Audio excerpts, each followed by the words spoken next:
Hello बच्चों, let's see the question. The question says, predict the order of reactivity of following compound in dehydrohalogenation: CH3CH Br CH3, CH3 CH2 Br, CH3 twice CH CH2 Br, CH3 thrice C CH2 Br। तो ये आपके पास चार alkyl halide दिए गए हैं। हमें बताना है कि इनकी डीहाइड्रोहैलोजिनेशन का ऑर्डर क्या रहेगा। ठीक, so first of all we will write down the key concept. First, during dehydrohalogenation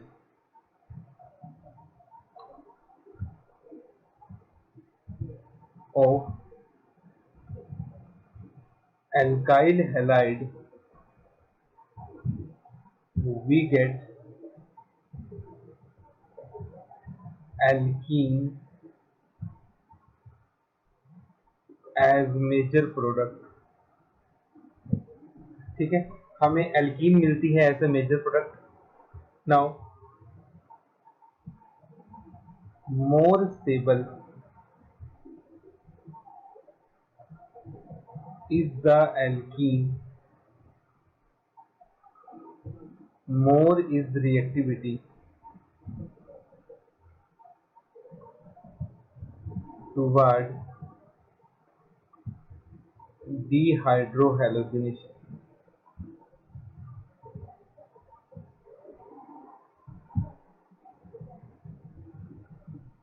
And third, stability of alkene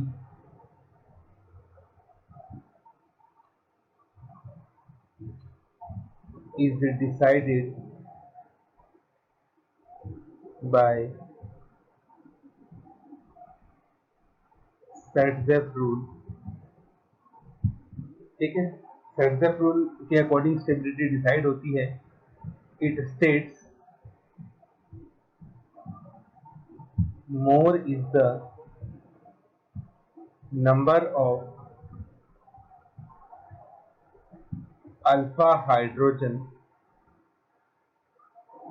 more is stability of alkene।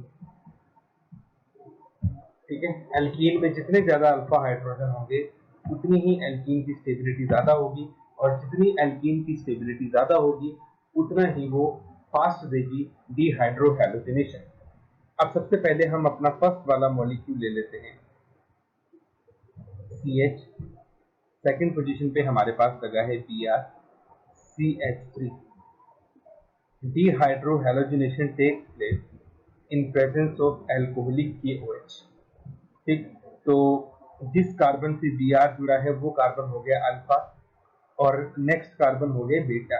अब क्योंकि दोनों ही बीटा कार्बन 1 डिग्री हैं तो दोनों बीटा कार्बन सेम हुए तो हम किसी भी एक बीटा कार्बन को ले लेंगे। तो ड्यूरिंग एलिमिनेशन रिएक्शन कुछ इस तरह से हमारे पास एलिमिनेशन होता है।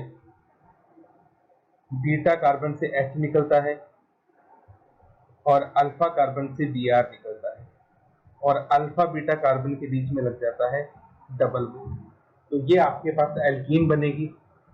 अब हम ये चेक करते हैं कि इस एल्कीन में अल्फा हाइड्रोजन कितने हैं। डबल बॉन्ड के नेक्स्ट वाले कार्बन को अल्फा बोलते हैं, तो इस एल्कीन में हमारे पास 3 अल्फा हाइड्रोजन है।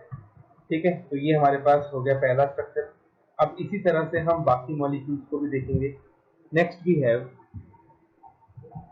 CH3 CH2 CH2 Br। ठीक, ये आपके पास मॉलिक्यूल आ गया। इसको हम इस तरह से लिख लेते हैं। तो ये आपके पास आ गया अल्फा कार्बन, ये आ गया बीटा कार्बन। बीटा कार्बन से हाइड्रोजन निकला और अल्फा कार्बन से Br निकला। अगेन एल्कोहलिक KOH, हमारे पास एल्कीन बनेगी CH3 CH double bond CH2। ठीक है, सेम वही एल्कीन हमारे पास बनी। तो इस एल्कीन में भी टोटल हमारे पास ये कार्बन अल्फा है, तो हमारे पास कितने अल्फा हाइड्रोजन हो गए? 3 अल्फा हाइड्रोजन हो गए। ठीक, अब सेम इसी तरह से हमारे पास नेक्स्ट है CH3 twice CH2Br, CH3 twice CH2Br, again alcoholic KOH, this is alpha carbon,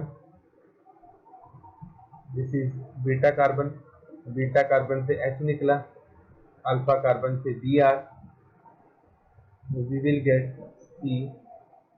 CH3 double bond CH2। तो डबल बॉन्ड के नेक्स्ट में ये कार्बन अल्फा, ये कार्बन अल्फा, तो टोटल हमारे पास हो गए 6 अल्फा हाइड्रोजन। अब सेम इसी तरह से हमें लास्ट लिखना है CH3 थ्राइस CH2Br। तो लास्ट हमारे पास मॉलिक्यूल कुछ इस तरह से है CH3